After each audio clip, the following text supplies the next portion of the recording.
নমস্কাৰ আজি 12 জানুৱাৰী এই মুহূৰ্তত কেইবাটাও ব্ৰেকিং নিউজ আহি পৰিছে আমি আপোনালোকক পোনপ্ৰথমে সেইসমূহ আগবঢ়াইছো হু ইজ হিমন্ত বিশ্ব শৰ্মা এই প্ৰশ্ন প্ৰদেশ কংগ্ৰেছৰ সভাপতি তথা সাংসদ গৌৰৱ গগৈ আমাৰ জাতি মাটি সংকটত পৰিছে সকলো মানুহৰ মনত দুখ আৰু বেদনা আছে কিন্তু ভয়ৰ বাবে এই দুখ বেদনা কোনে ব্যক্ত কৰিব নোৱাৰে এবাৰ আমি সংকল্প লৈছো এই ভয়ৰ ৰাজনীতি আমি বন্ধ কৰিম আমি সকলে মিলি এখন বৰ অসমৰ সপোন দেখিছো ইয়াত অসমৰে সংখিদাৰ হৈ থাকিব এইদৰে মন্তব্য কৰিছে সাংসদ গৌৰৱ গগৈ মন্তব্য কৰি কয় চৰকাৰে গম পাইছে এবাৰ পৰাস্ত হ'ব এবাৰ পুনৰ হিমন্ত বিশ্ব শৰ্মা মুখ্যমন্ত্ৰী হ'ব নোৱাৰে অসম ৰাইজে হিমন্ত বিশ্ব শৰ্মাক ভয় নকৰে আমি এতিয়া অকল মাটি আৰু জাতি বচালেই নহ'ব এনেধৰণে উদ্দাত্ত ভাষণ প্ৰদেশ কংগ্ৰেছৰ সভাপতি গৌৰৱ গগৈ ইয়াৰ পাছৰ খবৰ অখিল গগৈয়ে 2024ৰ শিৱসাগৰৰ পৰা নিৰ্বাচন নেখেলে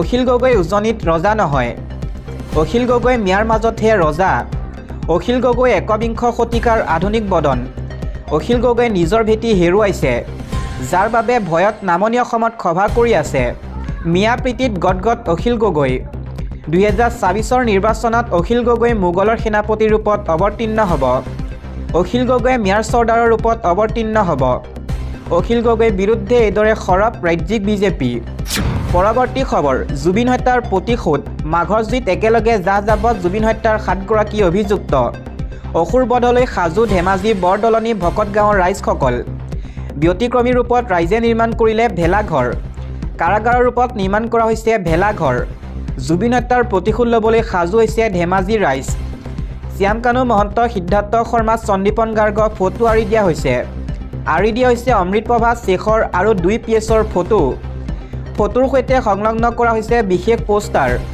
দিব লৈছো আন এটা খবৰ কংগ্ৰেছৰ চৰকাৰ আহিলে সংখ্যালঘুক দিয়া হ'ব মাটিৰ পট্টা অখিল গগৈ কৰিলে এই ডাঙৰ ঘোষণা সংখ্যালঘু লোকক বৃহৎ প্ৰতিশ্ৰুতি দিলে বিধায়ক অখিল গগৈয়ে বিজেপি কোফৰাই কংগ্ৰেছ ৰাজ্য দলৰ চৰকাৰ প্ৰতিষ্ঠা কৰক কংগ্ৰেছ চৰকাৰত অখিল গগৈক থাকিবলৈ দিয়ক যিদিনা আমি চৰকাৰ গঠন কৰিম 2 বছৰৰ ভিতৰত চৰকাৰ গঠন কৰিম বানপানী গৰাখহনীয়াত পৰি মাটি হেৰুৱাসকলে পাব ভূমিৰ পট্টা যাৰ মাটি দখলত আছে কিন্তু পট্টা নোপোৱাসকলক প্ৰদান কৰা হ'ব মাটিৰ পট্টা সংখ্যালঘু অধ্যুষিত সমষ্টি সৃজন গ্ৰামত এই ঘোষণা কৰিছে বিধায়ক অখিল গগৈয়ে ইয়াৰ পাছৰ খবৰ আনুষ্ঠানিকভাৱে ৰাজ্য দলত যোগ দিব বাগবৰৰ বিধায়ক চেয়াৰমান আলীয়ে অখিল গগৈৰ দলত যোগ দিয়াৰ পাছতেই অখিল গগৈ বিস্ফোৰণ চেয়াৰমান আলী দা নামনিৰ বাস মই উজনিত দপদপাই থাকোঁ মন্দিয়া সমষ্টি ৰাজ্য দলৰ পৰা নিৰ্বাচন খেলিব চেয়াৰমান আলীয়ে এই ধৰণে মন্তব্য কৰিছে বিধায়ক অখিল গগৈয়ে বিৰোধী ঐক্যমঞ্চই আসন এৰি নিদিলেও চেয়াৰমান দাক কোনেও পৰাস্ত কৰিব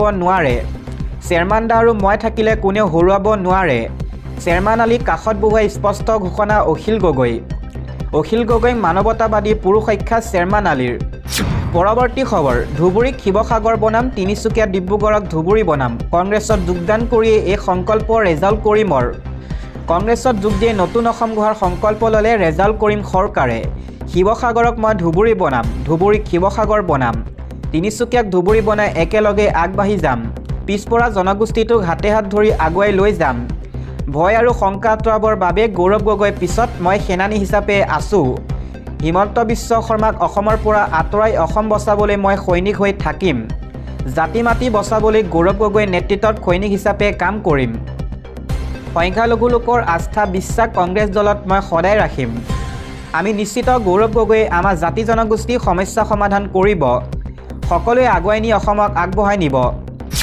আন এটা খবৰ আদালতত কোনো আৱেগ নচলে তথ্য প্ৰমাণৰ ওপৰতহে জুবিন গাৰ্গে ন্যায় পাব আমাৰ ওপৰত চৰকাৰে গধুৰ দায়িত্ব দিছে আমি আমাৰ দায়িত্ব পালন কৰিম জুবিন গাৰ্গক ন্যায় দিয়াৰ বাবে সকলো কৰিম আইনগত প্ৰত্যাহ্বান আদালতত থাকিবই তাৰ বাবে আমি সকলোৱে বহুত কষ্ট কৰিব লাগিব অভিযোগনামাত কি আছে আমি এতিয়ালৈ পোৱা নাই আমি আৰক্ষীয়ে দিয়া চাৰ্জশ্বিটৰ ওপৰতহে যুঁজ দিব পাৰিম অভিযোগনামা পালেই গভীৰলৈ গোচৰটোত সোমাব পাৰিম অভিযুক্তৰ বিৰুদ্ধে কি তথ্য আছে সেয়াই গুৰুত্বপূৰ্ণ হ'ব 3 জানুৱাৰীত সমগ্ৰ গোচৰটোলৈ 5খনকৈ পিটিশ্যন কৰিছিল আদালতত 17 জানুৱাৰীত পৰৱৰ্তী শুনানি হ'ব 17 জানুৱাৰীত আমি আদালতত থাকিম ইতিমধ্যে জামিন আবেদন কৰিছে অমৃতপ্ৰভা মহন্তই ভিডিঅ' কনফাৰেন্সৰ জৰিয়তে শুনানি চলাই নিয়াৰ আবেদন কৰিছে সিদ্ধাৰ্থই শ্যামকানু মহন্তৰ বেংক একাউণ্ট খুলি দিয়াৰ বাবে আবেদন কৰিছে এই মন্তব্য লোক অধিবক্তা জিয়াউল কামাৰৰ।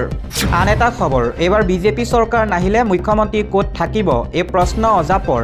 বৰ্তমানৰ বিজেপিৰ পৰা সকলো মিত্ৰ দল ওলাই আহিব বিচাৰিছে, কাৰণ আঞ্চলিক দলক বিজেপিয়ে গোলাম হিচাপে ব্যৱহাৰ কৰে।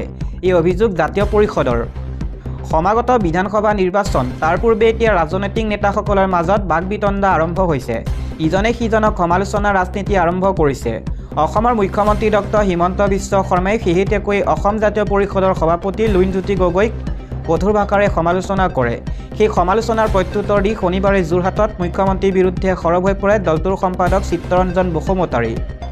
দলটো যোৰহাট জিলা কাৰ্যালয়ত অনুষ্ঠিত এক দলীয় পৰ্যালোচনা সভাত উপস্থিত থাকি সংবাদ মাধ্যমৰ সৈতে হোৱা সাক্ষাৎকাৰত মুখ্যমন্ত্ৰীক উদ্দেশ্যে বসুমতাৰীয়ে বহুকেইটা মন্তব্য কৰে। বসুমতাৰীয়ে কয়, বৰ্তমান সময়ত ৰাজ্যত বিজেপিৰ অৱস্থা অতি বেয়া আৰু বিৰোধী ঐক্যৰ উত্থান দেখি শংকিত হৈ পৰিছে মুখ্যমন্ত্ৰী। অসম জাতীয় পৰিষদৰ স্থিতি খোৱাঙত অতি সবলভাৱে লুৰিণজ্যোতি গগৈক লৈ মুখ্যমন্ত্ৰীয়ে ভয় খাইছে। লুৰিণজ্যোতি গগৈয়ে যি সমষ্টিতে ইচ্ছা কৰে আৰু দলে যদি সমষ্টিত সাংগঠনিক স্থিতি সবল বুলি অনুমান কৰিব পাৰে, তেন্তে ৰাজ্যৰ যিকোনো সমষ্টিতে তেওঁ নিৰ্বাচন খেলিব পাৰে। শংকাত ভুগি ৰাজ্য এখনৰ মুখ্যমন্ত্ৰীয়ে এটা চৰকাৰী কাৰ্যসূচীত আই মাতৃসকলৰ সন্মুখত ইমান তৰল মন্তব্য কৰিব নালাগে। ইফালে মুখ্যমন্ত্ৰী নিজৰ স্থিতি স্পষ্ট নহয় বুলি দাবী কৰে বসুমতাৰীয়ে কয়। তেওঁ ছাত্ৰ সন্থাৰ পৰা সামাজিক জীৱন আৰম্ভ কৰি এতিয়া আলফা চালফা হ'ল, আকৌ এতিয়া কংগ্ৰেছী হ'ল। কংগ্ৰেছ দলতে মুখ্যমন্ত্ৰী হ'বৰ বাবে বিসম্বাদ কৰি মুখ্যমন্ত্ৰী হ'বলৈ নাপাই বিজেপিত যোগদান কৰিলে। তাৰ পিছত বিভিন্ন কেলেংকাৰী আৰু পুঁজিপতিক অসমৰ ভূমি গতাই দি আছে। গতিকে মুখ্যমন্ত্ৰীয়ে নিজৰ স্থিতি স্পষ্ট কৰিব লাগে। এইবাৰ যদি বিজেপি চৰকাৰ নাহে, তেন্তে তেওঁ ক'ত থাকিব?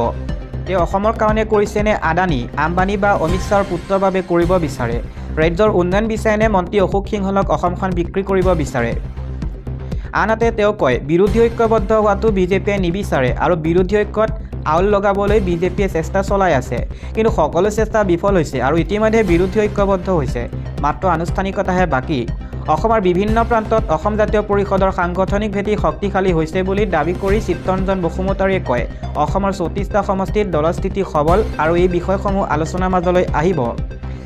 আলোচনাৰ মাজেৰে আসন ভাগবতৰা হ'ব। তেওঁ দাবী কৰা মতে বৰ্তমান সময়ত বিজেপিৰ পৰা সকলো মিত্ৰ দল ওলাই আহিব বিচাৰিছে, কাৰণ আঞ্চলিক দলক বিজেপিয়ে গোলাম হিচাপে ব্যৱহাৰ কৰে। চিত্তৰঞ্জন বসুমতাৰীয়ে কয়, 2-3 দিনৰ পিছত জাতীয় পৰিষদত কেইবাজনো নেতাই যোগদান কৰিব।